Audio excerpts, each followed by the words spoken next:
Hello, I'm Andrea. Welcome to Masterpiece Theatre. No, welcome to Lip Sync for Your Lives. What week are Anarchy Week's guest judging video? First of all, I want to thank Tony for asking me to guest judge.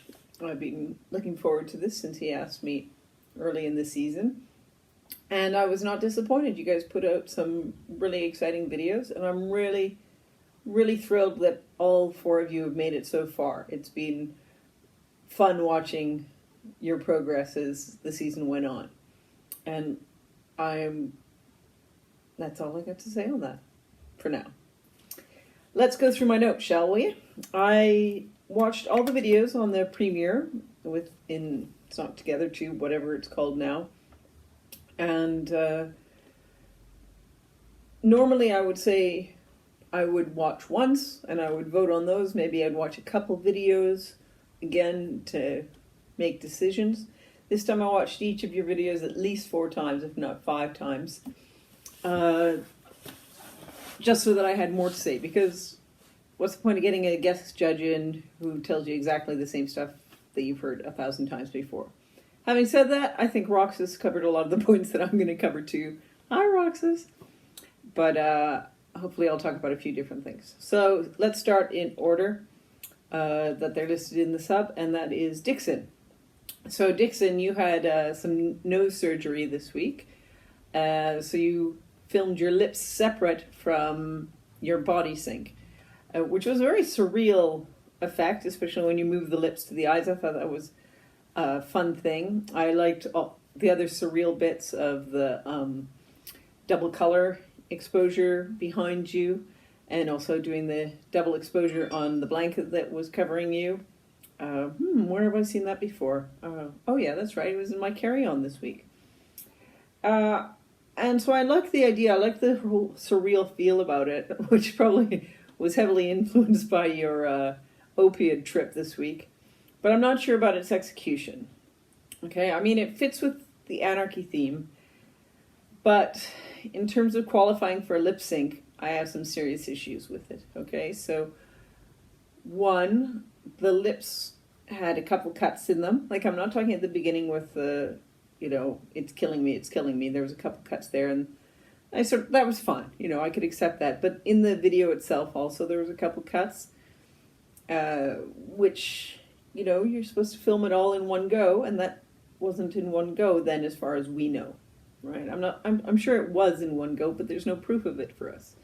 The other one is that part of a lip sync is knowing the lyrics, and by only showing your lips separate from your body, there was no proof that you were not just simply, reading the lyrics off camera. I'm not saying you were, okay? I don't think you were. I'm saying that we can't see any evidence to the contrary, and it goes against the spirit. It's sort of like Valentina keeping her mask on for doing the lip sync. We got to see your lips, and we saw your lips, but we got to see the lips on you, your actual lips. I talked to you this week on up to Thursday, and you hadn't mentioned anything about your nose surgery. I mean, you don't have to tell me all your personal business, but it's not like this came up suddenly and surprisingly that you were getting this surgery. And, it's not like you were hit by a bus and had to film a day later. You had a few days beforehand to get things filmed as well, which I totally understand. It's enough pressure to get it done in 7 days, never mind in 4 or 5. But it still wasn't really, and I had a few problems with the way that was filmed, with the lips separate from your body. It's also, well, I'll come back to that later. It doesn't matter. Like I said, I really like the surreal look to it, and I thought I liked, you've had some of the things you'd mentioned go by on the double exposure effect. I think those could have been a little bit brighter, maybe, so we could see them clearer, or bring them throughout the whole video, not just at the beginning. But I liked the style and the idea of it. Maybe it would have been better with more eyes around you rather than your lips, because then I wouldn't have had a problem with the lips being separate from the lip sync. I understand the troubles that you had trying to do it without bleeding all over your camera, but this is the price we pay. Right, Yanto. Oh, well, wasn't this something? I love the start of it with your hood down, and I'm going, ooh, those are like horns or tusks. Is he some sort of Tuscan raider or something? And then, of course, you pull back, and the reveal is, oh my God, he's skinned Tony, and he's wearing Tony's face. Very Silence of the Lambs vibes there, really serving it to me, the Hannibal Lecter feeling. And then you took off the mask and kept up still that creepy feeling. So it was really well done because it was on all the beats that you did all the actions. You kept that creepy eye contact that everybody loves to have that connection to the camera. It was good. Having said that, I think you know what's coming. Your spoken word was not the greatest. I loved having it, be from Howard Beale from Network. We're not going to take it anymore. I thought that was a really strong piece to do, and I know that you picked it quite late because we were talking on Saturday about how to add more into the gaps of that song. So you maybe didn't have a chance to learn it as well as you would have liked, but I would have liked it a lot more with a lot more definition on those, because it was so good, but that took away from it quite a bit. Like, we were talking 11 out of 10 here, but then that drags it down a couple notches without having the lyrics exactly. But you know that, right? That's just something to know.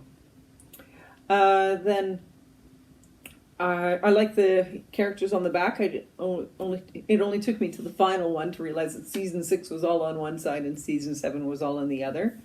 That was fun to see. I'm sure all of us were looking to spot where we were on the wall, and I thought the ending was cute too.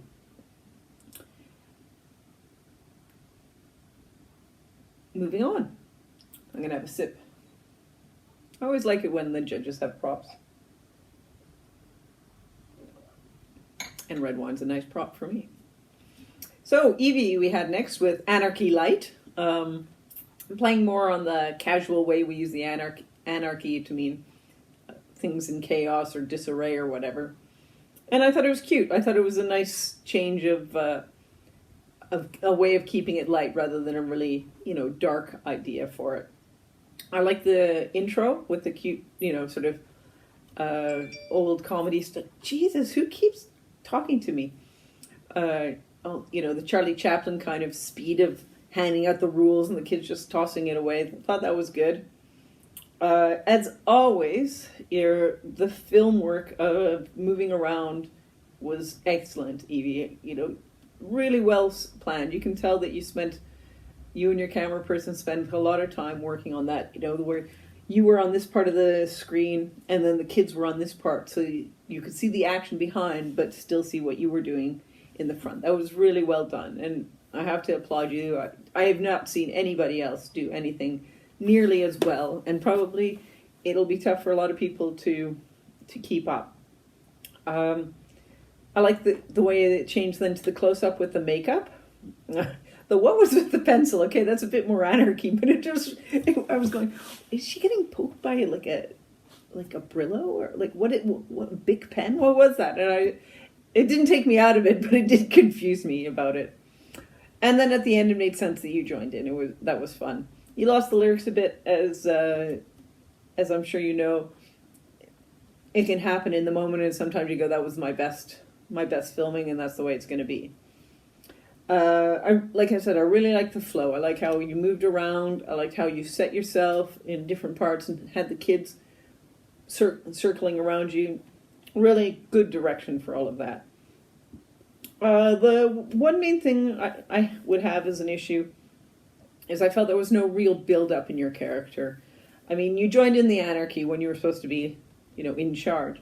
But I didn't feel like, other than handing out the rules at the start, I felt like there was no attempt to keep control and be the head and the person in charge at all. Like, basically you're going, oh my God, I'm walking around singing the song, but you made no attempts to, stop them at any point. And I think on like an emotional level, it may have had more impact if there'd been a little more conflict. Like I know it's a light and fun video, and there's only so much you can do in a song, right?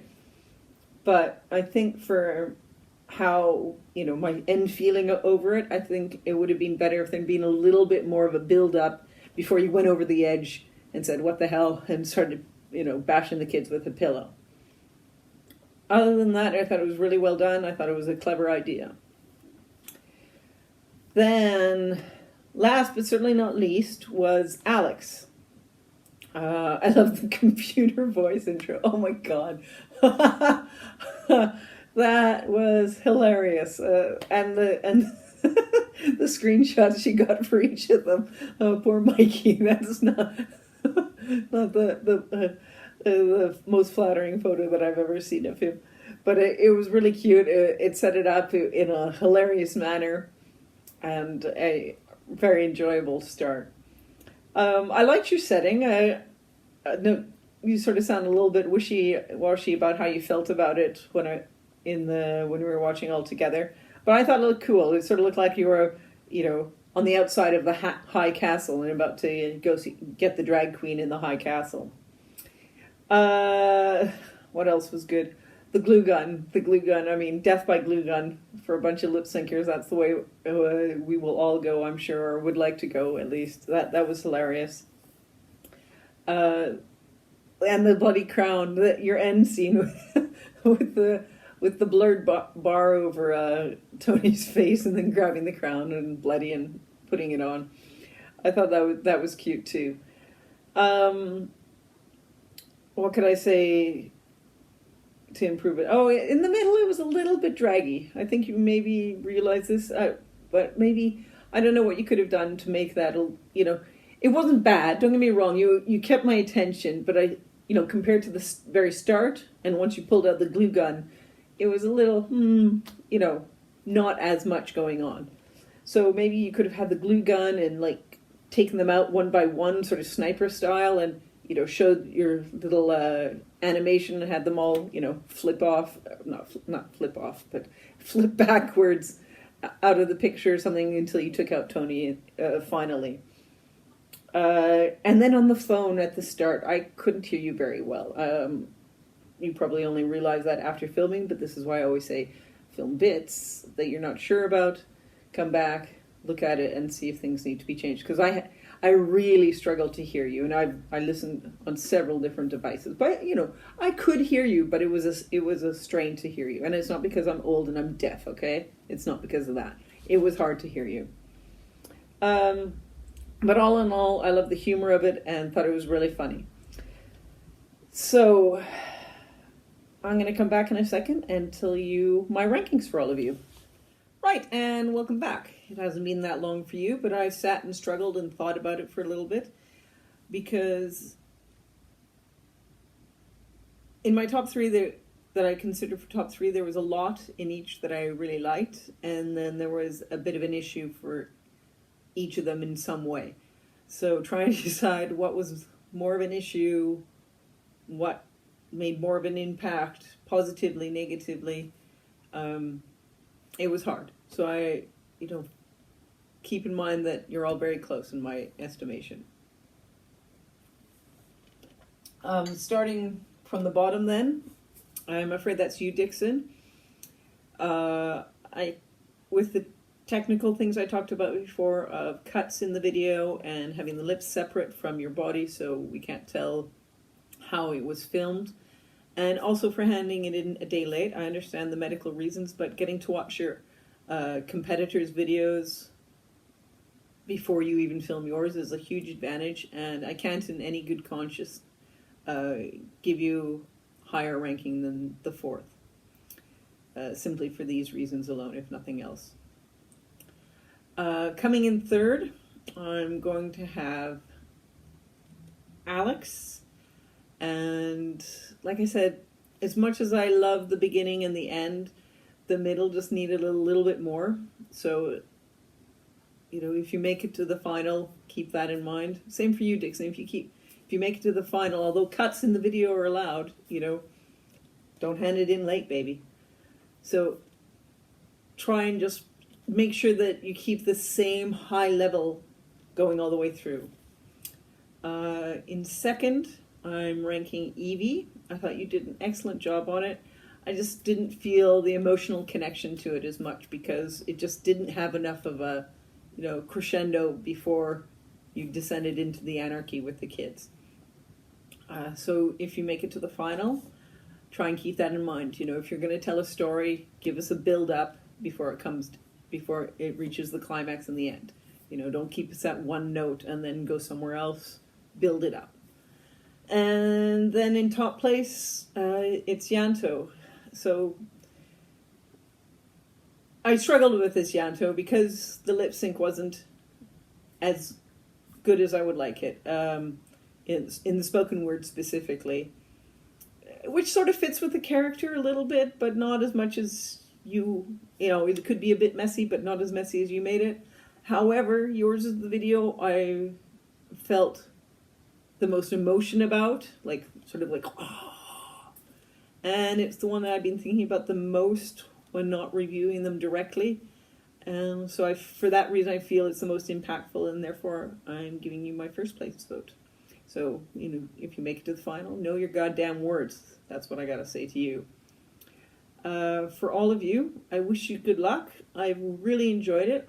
Please don't stop making videos. If you don't make it to the final, please keep giving us. The music video is always something fun to watch. And stick around for the carry-ons, because there might be a fun one coming up soon from yours truly. All right, love to you all. Take care, and out.